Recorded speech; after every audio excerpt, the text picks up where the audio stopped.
Okay, so in the chat, first of all, welcome aboard. But in the chat, I just dropped a link to a Google folder. Inside that Google folder is all of the resources you're going to see tonight, along with ones that we won't have time to touch on in our time together, but I want you to have them in your hand. So their Google folder is full of great things that you could share to with your colleagues and friends moving forward for sure. All right, so I'm going to go ahead and let's see here. We're going to go ahead and share my my presentation for tonight. So we said that that tonight's Thursday Thoughts is really going to focus on is going to focus on reflection and thinking about building classroom community. And building classroom community in these first days, some of us have been back to school already for a week or two. Some of us have just gone back this week and have welcomed back the young adolescents into our buildings. And the reality is that we have to take time at the outset of everything to build classroom community, because until we do that, until we are intentional about building classroom community in our schools and in our classrooms, the learners can't learn as effectively and as efficiently. So what we're going to take a look at tonight are specific strategies that I hope you'll be able to employ very soon in order to really, like, if not start the building process of classroom community, but certainly to fortify your classroom community and your learning community in your space. So remember here that, guys, your experiences shape your perspective. There I am. There's middle school Sarah in all of her glory with all of her braces and everything. So our experiences shape our perspective. Now, I had an excellent, honestly, an excellent middle school experience. I went to school in Florida for my middle school years, and I'm a little bit of a corporate brat. My father worked for Kodak back in the day, and so we got to move quite a bit. It's always hard being the new kid. And so this picture was actually taken my 8th grade year when I went to middle school in Florida. And as I said, had an excellent experience in middle school. But if you were to stop me now and say, what do you remember most about your middle school experience? The answer would be something not so nice. So I had an experience with a substitute teacher, actually, of all things. Now, I'm a major rule follower and I don't break rules very often, but this substitute was substituting for my favorite English teacher of all time. And she was about 300 years old, as best I recall. And she used a cane, but I don't think she used it to help her walk, although I can't be sure. And she used to bang on the top of the teacher's desk to get everyone's attention. And so one day she was subbing, like I said, for my English teacher, and I put my head down. I had finished the assignment and I put my head down. And the next thing I heard was the rapping of her cane on top of the desk. And she said in this really gruff voice, "Young man, lift your head." Talk about experiences shaping your perspective. So I didn't pick my head up, of course, because I'm not a young man, but in middle school, we know how delicate and fragile all of that is. And so she then said louder, because as I tried to sort of fall into the floor and it didn't work and I couldn't run out of the room and the tears came, she said louder, "Young man, I said to lift your head." So you can imagine the sort of trauma that ensued after such an experience. Kids don't forget. They don't forget anything ever. And so as a result of that experience, when people say, "What do you most remember about your middle school?" I had a great middle school experience, but that's the story that I remember. It's not the story that my middle school teachers of yesteryear would want me to remember, certainly, but your experiences shape your perspective. It's for that reason that I am especially sensitive to making sure that kids are taken care of and that we are kind to one another, because I know how badly it hurts and how quickly things can shift and change. So changing your perspective, of course, changes your experience. if someone would have told me back then that I was going to be teaching middle school for more than 20 years, I would have looked at them just like this little owl here. I would have said, no way. So changing your perspective changes your experience. So the question for you is, what sort of story would you like your students to tell about your class this school year?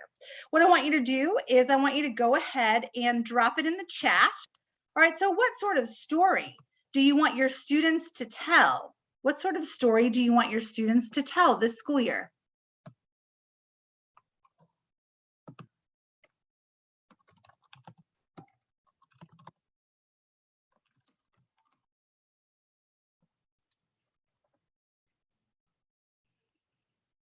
All right, I have coming in here that I have a fun and engaging class. Agreed. We definitely want to have a fun and engaging class. What other kinds of stories do you hope the students will tell about your class this school year? Miss Bell says that she wants the students to say that her class is a safe place. Another teacher has offered that I always connected the material to real life situations. Miss Sexton says, I want them to say that they felt loved, safe, and learned a lot. So if that's what we want our students to feel, if we want them to feel welcome and we want them to have a positive experience in our classrooms, what we have to be sure of is that we are organizing that intentionally, which I'm going to get to in just a moment. All right, so if we accept the fact that we want to go ahead and we want to make sure that our students feel loved and safe and cared for and educated in our class, how do we do that? One of the first and easiest ways is we can go ahead and participate in the Friday Five. We have to assemble the team and we have to build trust, and not just trust with our students, that we're going to be kind to them and their hearts, but also build trust with their families. Their families are an important extension of the team. We have to assemble the team. So let's take a look together at the Friday Five. So the goal is call parents of 5 students every Friday and share positive news. Now, you don't have to wait till Friday. I know my Friday afternoons are a little bit jam-packed, and so sometimes I don't have time on Fridays. So maybe it's Wednesday or Wednesday, Thursday, and Friday. And so what we're going to do is the goal is to call parents of 5 students every Friday and share positive news. It's okay to leave a message. It's okay to write your own little mini script of what you're going to say. I know sometimes if I don't get a human being on the phone, I get a little nervous, right? So it's okay to use a script. And the most important part of the Friday Five is for you to be specific. So not just saying, I really enjoy having Susie in class. She's a really good kid. But instead, Susie's been super attentive. She's participated every day in class this week, and I'm so proud of her. Thank you for allowing her to be in my class. The calls are short, but they are positive. And when you share positive news, positive builds on positive. And so this is something so simple, doesn't cost us any money at all, just a little bit of time. And parents and families then begin to trust us as caregivers for their children. So really important. And again, an easy super strategy that doesn't really cost anything except for a couple of minutes. And it certainly promises to be a feel-good strategy. So go out of your way to make efforts to get to know your students and families with a high level of interest and authenticity. So how many of us have been in a conversation with someone and they're asking us questions? They seem to inquire, how are you? What have you been up to? What kinds of things do you like to do? And so they ask us questions, but they certainly don't seem interested. And it certainly doesn't seem authentic. We can read through that. Guess what? So can our kids. So it's really important to make efforts to get to know your students and your families and do that with a high level of authenticity. So if you ask a question of a student, how are you today? How are you feeling? Take a moment and really listen. Sometimes we get so busy with all the things on the list that we don't slow down enough to really listen to the answer. And I hate the way that sounds, because it sounds like, she's putting another thing on our plate. But, Jimmy Casas always says, you pay now or you pay later.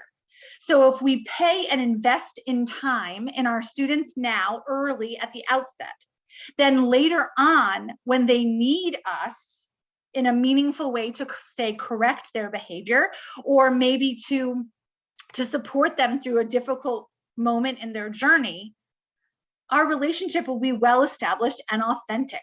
So it's really important that we talk with our families and students with a high level of interest and authenticity. Now, I found this quote from Stephen Covey, and this is one of those like mind-blowing moments. Like I thought, wait, hold on a minute. And it's so important that I'm going to read it aloud to you. So trust is a competency. Mind was already blown there. Think about that for a second. Trust is a competency. It's something you get good at. It's a strength you personally and your team and your company can master. Being good at it will elevate every other strength you have. One of the things my principal always says at my school is he always says to the faculty, he says, when things get tough, when stuff really gets complicated, lean into your team. Lean in, because the team is good at things you frankly are not. And so they will be able to support you and really fortify what we're doing in the direction that we're going in.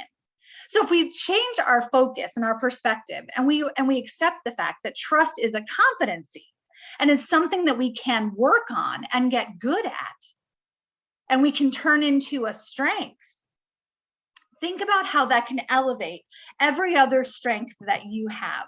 That was pretty powerful to see. So we have to prioritize the humanity of our students. If we don't prioritize the humanity of our students, they will not grow as learners. I wish. All right, take a look at this. Remember, your words can plant gardens or burn whole forests down. If you've ever witnessed an adult interact with an adolescent or a young person, and you've watched them simply not pay enough attention to the response, then that means you've seen the deflation of an adolescent. It is physically painful to watch when it happens.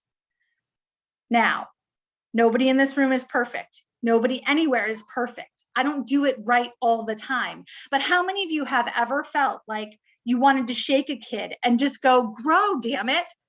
I've done all the right things. I read all the books. I've tried it all. Why won't you grow? So if we don't prioritize the humanity of our students and recognize that the reality is that everybody comes into this success in their own time. And sometimes that's not our pace. That's not our time. That we just have to prioritize the humanity of our students. Our students are people first. And once we can help them to become good people, we can then help them to become good students. All right, so the next question for us to consider and sort of reflect upon is, how will you prioritize the humanity of the learners in your care? These pictures I snapped today, and they were taken in my own school where I serve. All right, so take a look at this. So it says, this will be my best year in math because this was done in a 6th grade classroom, although this same activity was being run also in an 8th grade classroom. And math is important because the students gave really heartfelt, awesome answers. And it's maybe not so important the fact that of what you ask, but the fact that you ask at all. Our students are so used to being told how to be, how to sit, how to do, how to learn. They're so used to that, being prescribed how they're supposed to act and be and think, that when we ask them a question, when we say, why is this discipline important to you? How can I help you to make this the best year possible in my subject area? They have an answer, friends. And they're going to be really shocked when we listen. All right, so we're going to drop this in the chat. How will you prioritize the humanity of learners in your care is the question. What are some things you think you can do to prioritize the humanity of the learners in your care? You might even drop a question that you'd like to pose to your students. What kinds of things would you want to ask your students as you start the school year?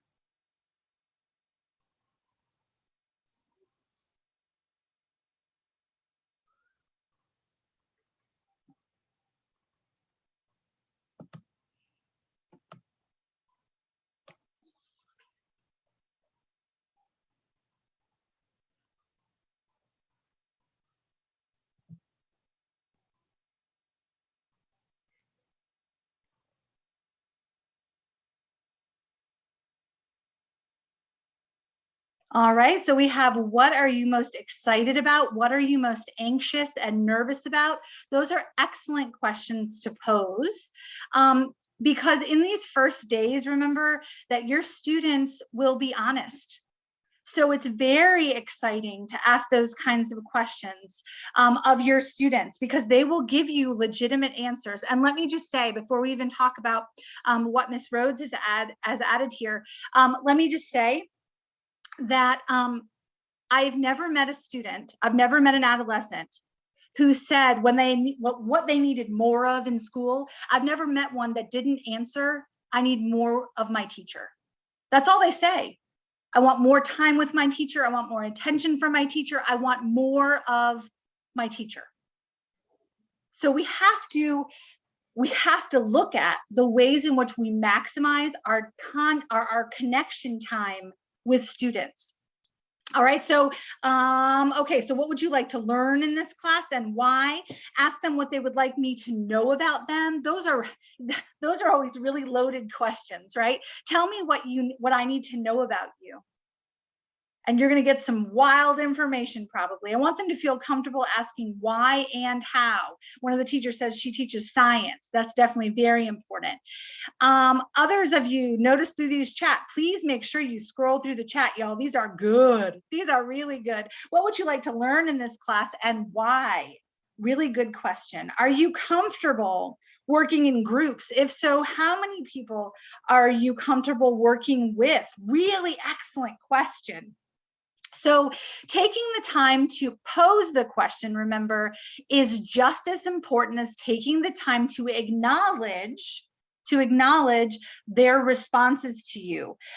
These are excellent, y'all. You better be taking notes. These are really good. What types of activities do you like to do in your class? What can I, the teacher, do to make our class more engaging? What kind of teacher do you need me to be? What kind of teacher do you need me to be? I guarantee you when you pose that question, and thank you, Ms. Rhodes, for posting that in the chat. So I guarantee when you ask that question, I've asked that question multiple times in the history of my time in the classroom, the kids never say, I want you to hurry up, talk about the test, and tell me how to get a really great score on the SC Ready test. That's never the answer. The answers are always something like, I want you to care about me. I want you to listen to me. I want you to affirm me. I want you to hear me, or some iteration of that in middle school speak. So the power definitely is in the questions. And no, it is not too late to pose these questions to your students now. We're coming up on a Friday. It's a really great way to bookend a week, for sure, definitely. So we said intentionality is critical to this work. So make your secret weapon intentionality.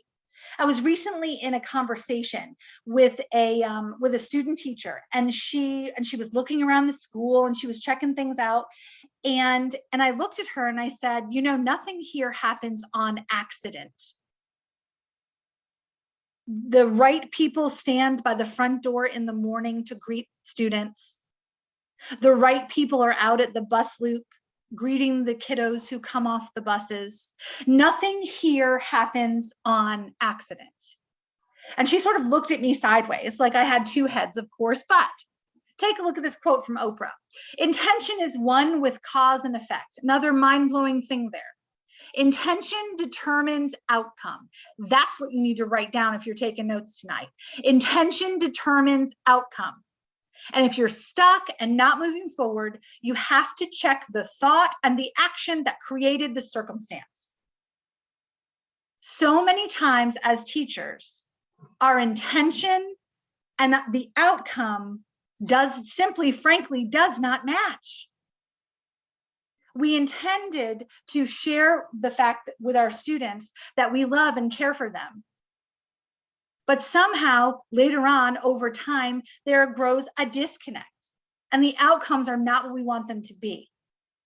Well, we have to go back and check our intentions at the outset. Were we doing what's easiest for the teacher, or were we doing what's best for the student? So you have to check the thought and the action that created the circumstance. This is heavy and I know it, but we have to be able to work together to make our secret weapon intentionality. Okay, so I'm going to, I'm hoping this is an opportunity for you to reflect again a little bit. I've got a number of people on here from a variety of different spaces, but I want you to think about a classroom you know or have known. So this could be your classroom, it could be a classroom that you've recently visited, it could be the classroom when you were last in school, okay? So think about a classroom you know or have known. I want you to think about the moments before class, so before instruction, the moments before instruction, which we commonly call in the business, right, those transition moments, during class, during instruction, and the moments just after instruction. So again, the return to those transition times, movement to the new class, etc. So which is the area in your mind, in your recent experience, that could really benefit from an injection of intentionality?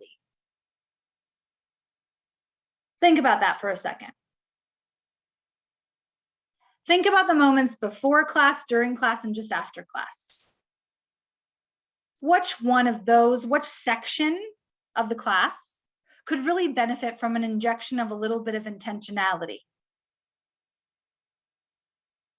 And then we'll talk about strategies. Drop that in the chat.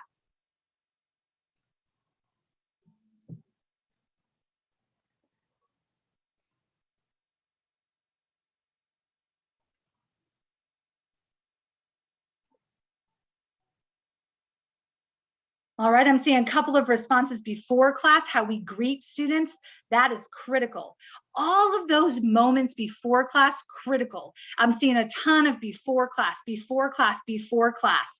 Also, someone just said there was several for at the end of class. As class ends due to packing up and getting end of day messages across. Amen. So you notice, please, in the chat, that I didn't have any responses that said, during class, I need to work on my intentionality. No, of course not. We're trained to be sure that our instruction is intentional. We write lesson plans for such a thing. So think about where you most need to inject intentionality. So if it's in those moments before class, let's be intentional about those moments before class. Let's be sure we're standing at the door. Let's be sure we're greeting students. Let's be sure that we're looking them in the eye. Let's be sure that we're speaking their name. Let's be sure that we are affirming their existence. Let's be sure our classroom is ready to receive them. Are we looking at a certain genre of text, for example, or are we doing a very specific activity that maybe music could get them and rhythm could get them interested in? Let's have that playing. Could we ask them a really cool question on the board and ask them to ponder before we even come inside the classroom? Absolutely. So we have to be intentional about those moments before class. And then of course, at the end of class, highly critical. I can't say this enough. Summarizers are where it's at for brains. If we want retention, we want them to remember what we're teaching. We have to be intentional about the way we close out our classroom and we close out our learning with a summarizing strategy. Tickets out the door are great, but there are lots of other options. Our intentionality determines our outcome. That is just the bottom line. So we know, these are some things that we know. Intentionality and reliable structures in classrooms increase student feelings of positivity, safety, and confidence. A long time ago, someone was told, by the way, this was my time in school, so I'm showing my age, but a long time ago, we were trained that we got to keep them guessing, that we want to surprise the students, right? It's all about, my favorite line was, are you going to do this dog and pony show, right? But here's what we know. Reliable structures are much kinder to the adolescent brain. So kids do much better in the learning process if they know what's coming. So if they can reasonably predict at least the structure of your lesson, they know you're going to start out with something kind of cool. They know you're going to teach for a little while, and they know they're going to get to practice the skill, and they know they're going to have to show you if they've mastered it or not. That's very simple. Reliable structure is highly effective for learners of all, whether they're advanced all the way down to our lower level learners, because it shows the reliable structures promote feelings of safety and confidence. I am more likely to be able to master what I can reasonably expect. All right, very cool. I want to show you, I want to share this video with you. And it just talks about, it's the how-to. How do we create these reliable structures? How do we create these classroom communities in our classrooms?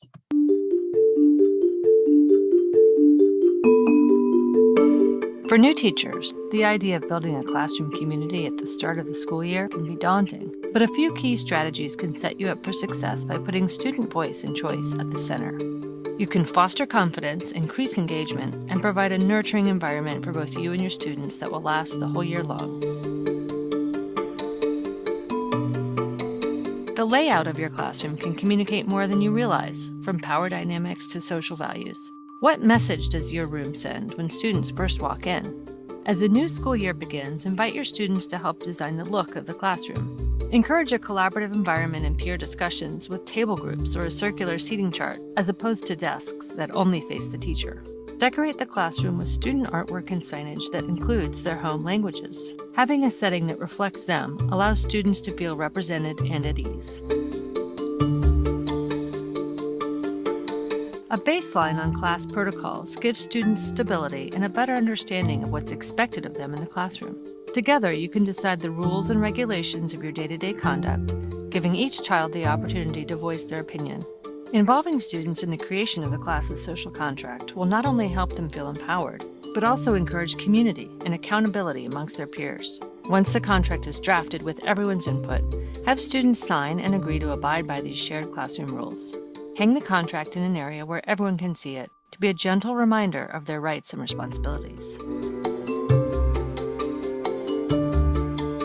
While collaboration and participation are key elements of classroom culture, giving students time and space alone is an important part of helping them recharge. Create a peace corner, a designated area for self-reflection and meditation on one's thoughts and emotions. If a student feels overwhelmed, dysregulated, or is in need of solitude, they can go to the Peace Corner to calm themselves and regain clarity. Remember, a peaceful place is a positive area for reflection, rather than disciplinary action, such as a timeout. Creating routines for discussions in the classroom gives students the opportunity to voice their opinions in a respectful manner and learn what is acceptable and expected of them during conversations. Exercises like morning meetings give each student a chance to speak and encourage active listening. Let students talk about how they're feeling, or you can start things off with a themed question. Making this a daily practice will build a level of comfort that can get even your least talkative students involved. For older students, Socratic circles are another way to build engagement and encourage participation. Give students a topic to discuss.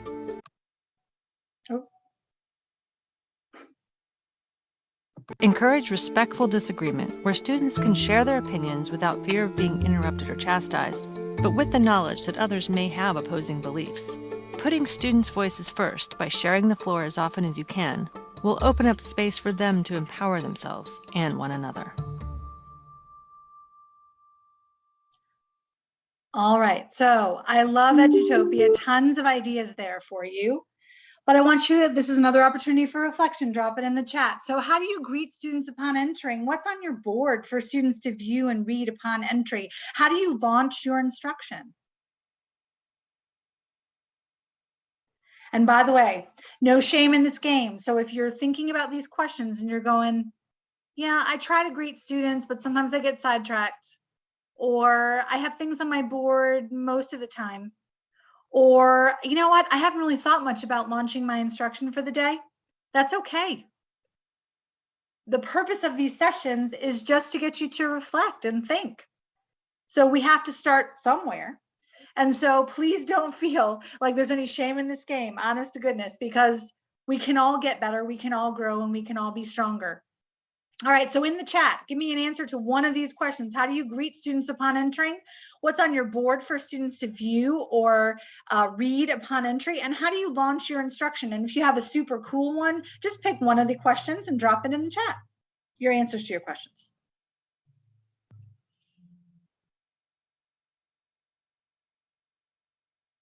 All right, I'm seeing greeting of smiles and good morning. Absolutely. Remember that whenever we have an opportunity to use students' names, very, very important. You know, someone said to me, someone said to me, we were discussing greeting kids at the door. And I said, as a parent, I don't use my own children's names as much as I might like to, because they're mine. So I don't call them by name very often, really, right?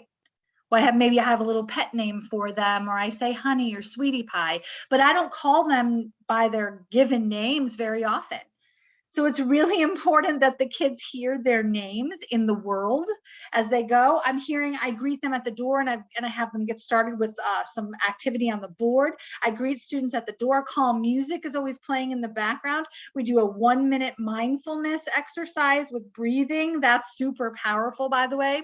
I know in the video they talk about this private space, but I know that many of my teachers at my school, what they have set up is those little study carrels in the corner or in the back of the room, and students just kind of go there just to chill for a second. So that like a mindfulness corner could be really powerful. But certainly I encourage you to go Google co-regulation. We can use that to our advantage, and we can calm everybody down.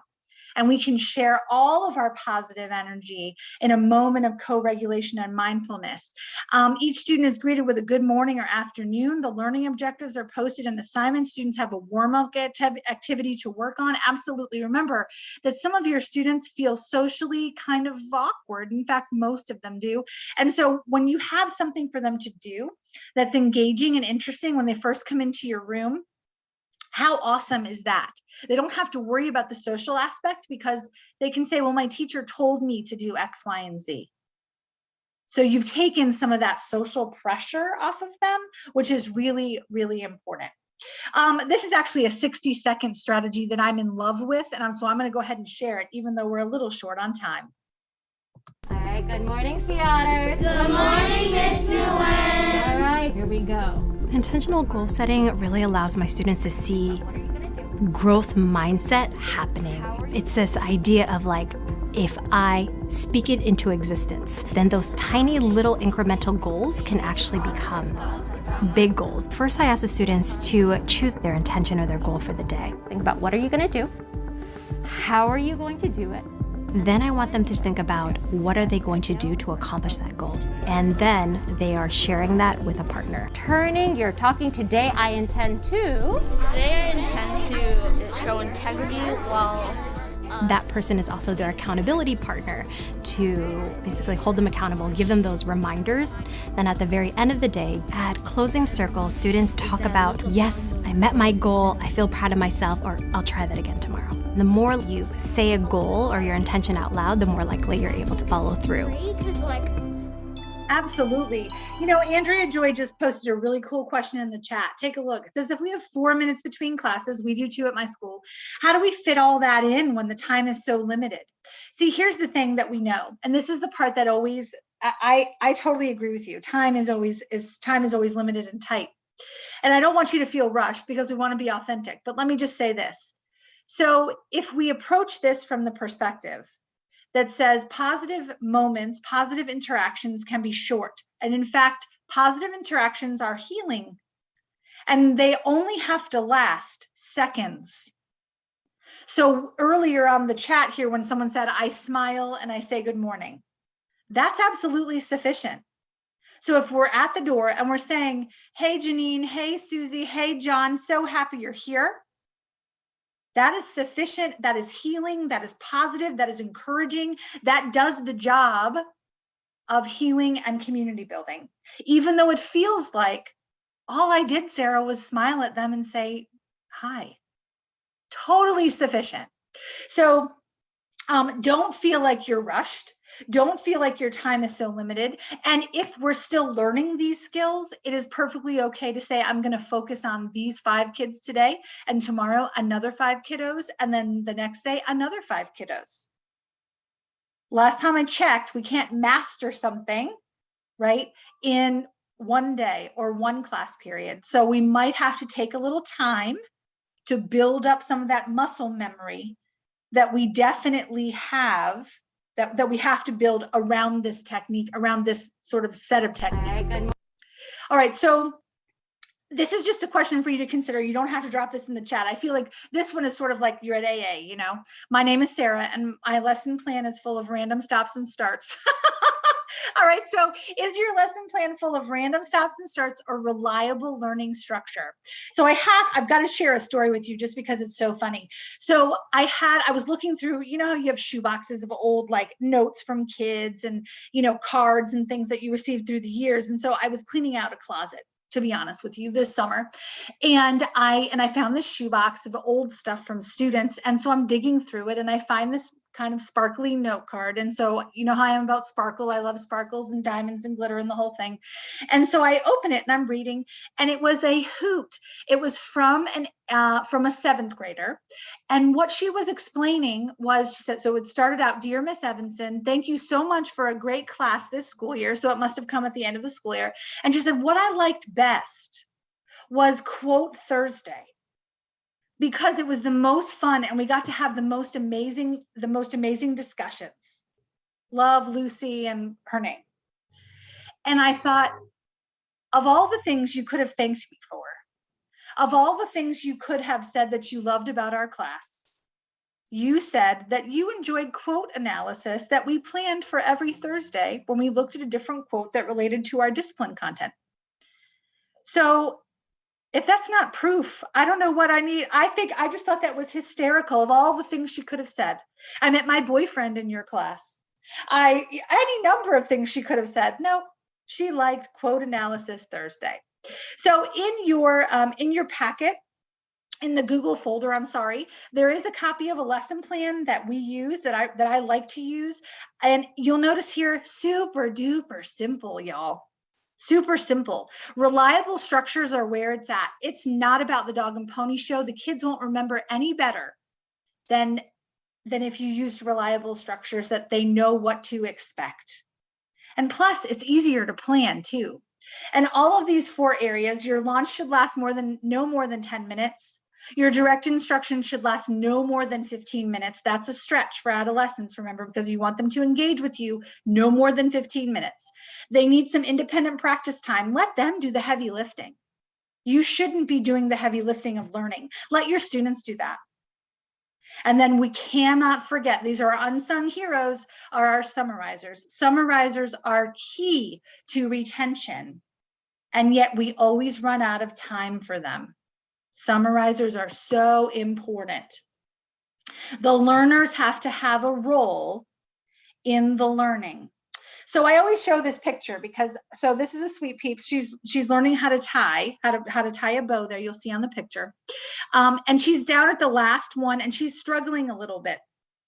But imagine for a second, you walk over, you're going to try to help her, right? Because we're helpers, teachers are helpers. And what do you think her possible response would be? After she tells you, "No, I want to do it," drop it in the chat. What's her answer going to be? "No, I want to do it all by myself." Now, teachers are very independent. And the reason we don't want help tying the bow, the last one on the board, is because we want to be able to walk away and say, I did it myself. I can do this myself. But learning is one of those things that you can't do for another person. So we can do all the heavy lifting, y'all. We can do it. We can summarize for them, and we can tell them what to think and how to feel. But we can't do it ourselves for them. They have to have a role in the learning, and the role has to be very clear so that we can build their capacity and build their independence and remove their reliance on us for the answers. We want them to be connected to us in an interdependent way, but we don't want them to rely on us for doing the heavy lifting of learning. Big difference. Think about that for just a second. All right, so I'm going to close out with final thoughts here tonight, and then I'm going to open up the chat and the talk, and we're going to chit chat for a second. And so I just want to encourage you not to buy crypto. by the way. But I want you to remember that that your bravery will be rewarded in this. History is filled with almosts, with those who almost adventured, who almost achieved, but ultimately, for them it proved to be too much. Then there are others, the ones who embrace the moment and commit. And in these moments of truth, these men and women, these mere mortals, just like you and me, as they peer over the edge, they calm their minds and steel their nerves with 4 simple words that have been whispered by the intrepid since the time of the Romans. Fortune favors the brave. All right, so as we said, don't buy crypto, not a good investment. However, final thoughts I want to leave you with tonight before we chat for our last 5 minutes here. I want to remind you that being intentional about our work takes bravery. Being intentional about how we launch, teach, and summarize our lessons takes bravery. Being intentional, living an intentional life at work, an intentional professional life, requires commitment, and we have to expect moments of failure. And it's not permanent. Failure is not permanent. They're temporary setbacks. We get to try again. For many of us, we teach 3, 4 periods a day. Some of us teach 5 periods a day. Some of us teach more. And so we get multiple chances to try it out. So we have to be sure that our bravery and our confidence is intact when we're trying to make change and we're trying to build community inside of our classroom. All right, so what I want to do is I want to leave you with a couple of things. So I want you to drop this in the chat. What are the strategies can you implement tomorrow to build consistency, reliability, and community? So remember that a strategy from tonight's session, there were a lot of them, by the way, could be something really small, really tiny. I'm going to start standing at the door and using kiddos' names. I'm going to focus on 10 at a time. Sounds great. That's a strategy. I'm going to redo my entire lesson plan form and I'm going to do it in a different way. That's okay too. That's great. We're all at different levels of capacity. We're all at different levels of motivation. So I want you to think about anything in between. So what should the considerations, what should the strategies can you implement tomorrow to build consistency, reliability, and community? I want to leave you with that in the chat tonight, so make sure you're monitoring the chat. I also want to leave you with my contact information. Most of you know how to get me on scamlepd@gmail.com. I want to hear from you, and please be sure I put phone numbers on there too. That is my real life cell phone. Someone asked me, is that your real life cell phone? I said, heck yes, it is. All right, so please be sure. Please be sure to contact me if you have questions, you want to chit chat, you want a thought partner. Think about, I'm available to you as a resource. Please allow me into your network. Please also make note of the Google folder that has tons of really cool resources, including the whys behind some of the philosophy that you saw tonight. Feel free to make sure that you make a note of that and link that on your computer so that you can go ahead and have that for later as well. In just a moment, I'm going to drop the link for the feedback form. It's a very easy form, but what that will do when you complete the form is it will initiate the receiving of your attendance certificate for tonight's session. And I want to be sure you get your certificate so that you can turn it into your school district for credit. All right, there we go. All right, so let me go ahead. I'm going to do one thing. I told you I was going to give you the link. I'm going to go ahead and give you the link for the session feedback link. And then I'm seeing some cool things in the chat. If you would like to go ahead and unmute and add to the conversation, you are absolutely welcome to. I'm hearing the Friday 5. I'm hearing I'm going to be more intentional using student names. That is critical. And that's really powerful. You know, the first couple of times you do that, by the way, the kids are going to look at you like you're some kind of weirdo. It's okay. It's all right. They're going to look at you like, wait, you're calling me out? Yes, sir, I am. I see you. Because by the way, in the front of the classroom, they don't think that that we can see them. They're convinced that they're just are invisible. I don't know how that works. I wish, that's just, you gotta love being a middle schooler. I'm looking at Friday 5. The Friday 5 is easy, guys. It's cheap and easy. I like cheap and easy. The Friday 5 is really, really powerful. Absolutely. Doesn't cost us anything but a couple of minutes. We certainly don't have to wait till Friday to call 5 families and tell them how excellent they are. Ms. Sexton says, using the chart paper to ask my kids to think about and tell me their learning needs in our class. Super powerful. Remember, super powerful. Anytime we can incorporate student voice. And the coolest thing is when they give us a recommendation. I would love if we could start class with music every day, and maybe we could vote on what kind of music we use.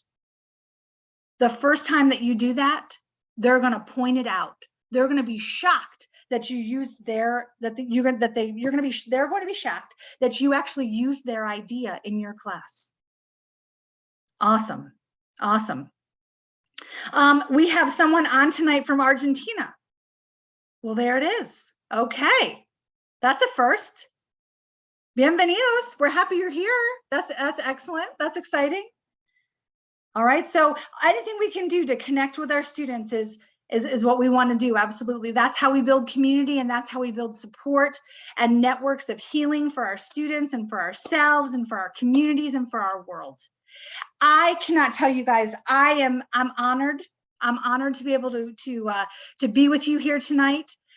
Next week, please stay tuned. Next week's session on Thursday night is coming, Dr. McDonald, right? It's coming Thursday. Next week's session actually talks about conferencing and building relationships with students. Yeah, conferencing. We emailed everybody out, so make sure you're checking your email, share it with other people, forward it to your colleagues. We want to have as many people on as possible. Absolutely. And so we're going to talk all next Thursday about specific strategies and techniques that we can use immediately in our classroom for student conferencing to build meaningful learning relationships.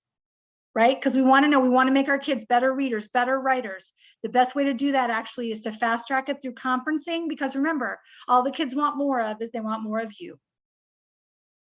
Awesome. Somebody also brought up Socratic circles. Absolutely. We use Socratic seminar a lot, but Socratic circles are kind of like a mini light version, which can be really effective, especially for morning meetings in the middle school.